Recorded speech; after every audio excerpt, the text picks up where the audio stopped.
Good day and welcome to this Astranti video on the 7 key questions you must ask yourself after completing a mock exam. Now, these 7 questions will help you identify what you did well, what you can improve upon, all in preparation for your CIMA case study exam. So the first question you should ask yourself is, how well did you actually apply the case to the unseen scenario? This is your typical, have you actually answered the question? You will not gain marks if you start discussing materials from the pre-scene that is not relevant to the unseen scenario. So always read the question carefully and keep your answer focused on the unseen scenario. The second question, are you applying every answer to the pre-scene company and your strategic analysis of the company? So if the last one was more about are you actually answering the question, this is more about gaining extra marks by showing a deeper understanding of the pre-scene company circumstances. While you must answer the unseen scenario, any answer you give has to make strategic sense for the company. So the pre-scene analysis and the strategic analysis we've prepared should help you make those connections and guarantee that the answers you produce do make sense for the company you're analysing and answering for. For the third, is your writing style helping you to score good marks? Are you making clear points in the short 4-line paragraphs, yet adding value to each point? So what do we mean by this? Well, always remember that in the exam you are essentially writing a business report or a response to your superior. So each paragraph has to be concise. It has to get the point across quickly because your superiors are busy people. They may only have a limited time to read your responses, so they have to be snappy, they have to be concise, and they have to get to the point quickly. So what do we recommend you do? Well, try to keep within a certain paragraph limit. So we recommend 4 lines ideally, 6 at most. If you look at our example solutions, you'll see that all the paragraphs are generally within a 6-line limit. Now the reason you do this is because otherwise you risk producing long and meandering answers which will only earn you fewer marks, and of course you spend more time writing them, giving you less time to develop further points, whereas if they're short and concise and clear to the point, you have more time and you will gain more marks as a result. Fourth, are your points long enough and explanations detailed enough? So in direct contrast to the previous point, your answers can't be so concise and so short with your answers that they do not contain any substance at all.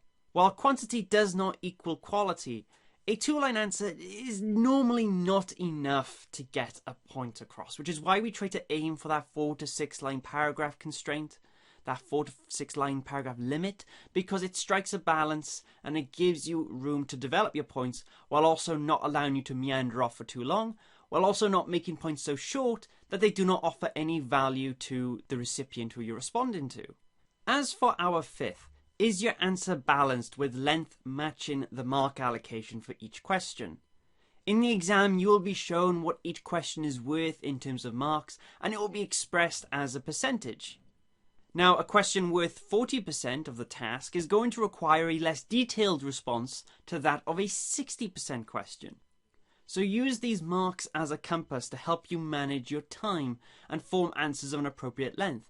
After all, you only have 45 minutes a question, and you don't want to spend half of that time answering a 40% question when you could have spent the other half answering a 60%. So make sure you balance your time and the length of your answers according to the value of the question itself. Sixth then, are there any key areas of technical weakness that you need to revise? So this exam is, after all, assessing your CIMA knowledge across the various modules.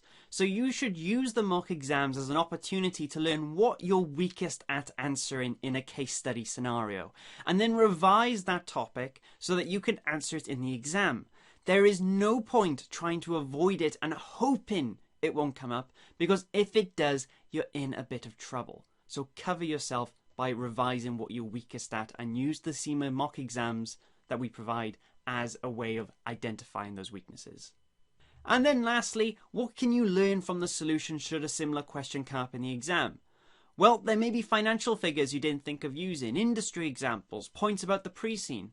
Use the mock exams as a way of improving the amount of information you have on the pre-scene company, adding it to your notes and helping you produce better answers when it comes to the exam.